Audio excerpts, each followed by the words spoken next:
हमने अक्सर ये सुना है, जीतने से पहले जीत और हारने से पहले हार कभी नहीं मनानी चाहिए। ऐसा ही कुछ हुआ भारत वर्सेस बांग्लादेश टी20 वर्ल्ड कप 2016 के मैच में। तो आइए आज देखते हैं इस मैच की पूरी कहानी। बांग्लादेश वर्सेस भारत का ये मैच शुरू होता है। बांग्लादेश टॉस जीतता है और भारत को पहले बैटिंग करने के लिए आमंत्रित करता है। भारत की तरफ से रोहित और धवन बड़े स्कोर के इरादे के साथ मैदान पर उतरते हैं। मैच शुरू होता है और धवन दूसरे ओवर की चौथी गेंद पर चौका लगा देते हैं। उसके तुरंत एक गेंद बाद रोहित भी चौका लगा देते हैं। दोनों बैट्समैन सेट हो चुके थे, लगातार बाउंड्रीज भी आने लगी थी। अब इन दोनों को रोकना नामुमकिन सा लग रहा था। छठे ओवर की दूसरी गेंद पर रोहित तो वहीं चौथी गेंद पर धवन छक्का भी लगा देते हैं।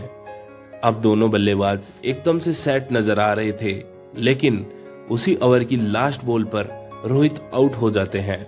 इसका असर धवन की बैटिंग पर भी दिखता है और वो अगले ओवर की लास्ट बॉल पर आउट हो जाते हैं। अब भारत का स्कोर 7 ओवर की समाप्ति पर 45 पर 2 हो चुका था। ना भारत की रन रेट अच्छी चल रही थी और भारत ने विकेट भी 2 गंवा दिए थे। अब रैना और विराट ने पार्टनरशिप करनी स्टार्ट की। रैना ने 11वें ओवर की चौथी और 5वीं बॉल पर लगातार 2 सिक्स लगाए। इसके बाद 14वें ओवर की पहली गेंद पर आगे बढ़कर सामने की ओर चौका भी लगाया। उधर से कोहली ने भी बाउंड्रीज लगाना स्टार्ट की। विराट ने उसी ओवर की तीसरी गेंद पर एक शानदार छक्का लगाया और दोनों बैट्समैन रन रेट को 7 पार ले गए। लेकिन तभी विराट बोल्ड हो जाते हैं और भारत को इसी के साथ तीसरा झटका लगता है। इसके बाद बैटिंग करने आए हार्दिक पांड्या ने अपनी पारी की दूसरी बॉल पर 6 लगा बड़े स्कोर के लिए अपने इरादे साफ कर दिए। पांड्या लगातार तेज गति से रन बनाना शुरू कर देते हैं। 15वें ओवर की 5वीं और फिर आखिरी बॉल पर चौका भी लगाते हैं। अब पार्टनरशिप बनना शुरू ही होती है। एक बार फिर से भारत की रन रेट 7 पार चली जाती है, लेकिन तभी रैना कैच आउट हो जाते हैं। मानो कुछ भी भारत के लिए अच्छा नहीं चल रहा था।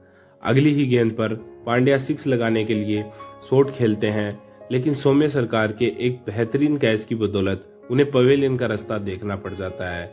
इसके बाद बैटिंग करने आए युवराज सिंह भी कुछ कमाल नहीं कर पाते और वो मोहम्मद उल्लाह की गेंद पर कैच आउट हो जाते हैं। अब क्रीज पर थे महेंद्र सिंह धोनी और रविंद्र जडेजा। धोनी ने 19वें ओवर की दूसरी गेंद पर चौका लगाया, तो वहीं दूसरी तरफ जडेजा ने भी उसी ओवर की चौथी और फिर 5वीं बॉल पर बाउंड्री लगाई। लगने लगा था कि भारत शायद 150 का स्कोर तो क्रॉस कर ही जाएगा, लेकिन तभी आखिरी ओवर की पहली बॉल पर जडेजा बोल्ड हो जाते हैं। इसी के साथ भारत की उम्मीदों को एक बड़ा झटका लगता है। इसके बाद क्रीज पर बैटिंग करने आए अश्विन ने आकर एक चौका लगाया और जैसे तैसे करके महेंद्र सिंह धोनी और अश्विन ने भारत का स्कोर 146 रन पहुंचाया। अब बांग्लादेश के सामने 147 रन का टारगेट था। 147 रन का पीछा करने उतरी बांग्लादेश की टीम को पहली ही बॉल पर बुमराह की मिसफील्ड के कारण चौका मिल जाता है, लेकिन फिर तीसरे ओवर की दूसरी बॉल पर अश्विन मिथुन को पांड्या के हाथों कैच आउट करा पवेलियन भेज देते हैं। भारत को इसी के साथ पहला विकेट मिलता है। अश्विन एक बार फिर से विकेट का मौका बनाते हैं, लेकिन बुमराह उस मौके को भुनाने में असफल रहते हैं और कैच ड्रॉप कर देते हैं। अब बांग्लादेशी बल्लेबाज अटैकिंग मोड ऑन कर देते हैं। सबीर उसी ओवर की आखिरी बॉल पर छक्का लगाते हैं। तमीम ने भी हाथ खोलने स्टार्ट किए और छठे ओवर की पहली, फिर तीसरी, फिर 5वीं और फिर आखिरी बॉल पर चौका लगाते हैं। बुमराह को एक ही ओवर में 4 चौके पड़ते हैं। कुछ भी बुमराह के फेवर में नहीं जा रहा था, सब कुछ बुमराह के खिलाफ हो रहा था। पहले बुमराह से ही मिसफील्ड होती है, उसके बाद बुमराह ही कैच ड्रॉप करते हैं और अब बुमराह को एक ही ओवर में 4 चौके पड़ते हैं। 8वां ओवर करवाने आए रविंद्र जडेजा चौथी बॉल पर तमीम को आउट जरूर करते हैं, लेकिन इसका कोई असर बांग्लादेशी बल्लेबाजी पर नहीं दिखता। बांग्लादेशी बल्लेबाजों के लिए लगातार चौके आ रहे थे। हार्दिक पांड्या के ओवर में भी 2 बार सबीर का एज लगता है, लेकिन बॉल चौके के लिए चली जाती है। मानो किस्मत भी आज भारत के साथ ना हो। इसके बाद सुरेश रैना के ओवर में जब शब्बीर का पैर कुछ मिली सेकेंड के लिए हवा में जाता है, तब धोनी स्टंपिंग करते हैं। फैसला थर्ड अंपायर के पास जाता है। और थर्ड अंपायर का फैसला आता है आउट। इसी के साथ भारतीय फैंस के चेहरों पर खुशी की लहर वापस आ जाती है, लेकिन इतने में ही बांग्लादेशी कैप्टन मुशर्रफ मुर्तजा 6 लगा देते हैं। फिर अगले ओवर की 5वीं बॉल पर साकिब भी 6 लगा देते हैं। अब बांग्लादेश को 54 बॉल में सिर्फ 60 रन की जरूरत होती है। बांग्लादेश के लिए टारगेट आसान था। इतने में जडेजा बांग्लादेशी कैप्टन को बोल्ड कर देते हैं। विकेट गिरने के बावजूद भी साकिब अल हसन लगातार अटैकिंग क्रिकेट खेल रहे थे। साकिब ने एक और 6 लगाया, लेकिन अश्विन ने साकिब को रैना के हाथों स्लिप में कैच आउट करा दिया और भारत को इसी के साथ 5वां विकेट मिला। दोनों टीमें अच्छा क्रिकेट का प्रदर्शन कर रही थी। जहां पर बांग्लादेशी बल्लेबाज अच्छी बल्लेबाजी कर रहे थे तो भारतीय गेंदबाज अच्छी गेंदबाजी भी कर रहे थे। एक तरफ से बांग्लादेशी बल्लेबाज अच्छे शॉट्स खेल रहे थे तो भारतीय बल्लेबाज विकेट भी निकाल रहे थे।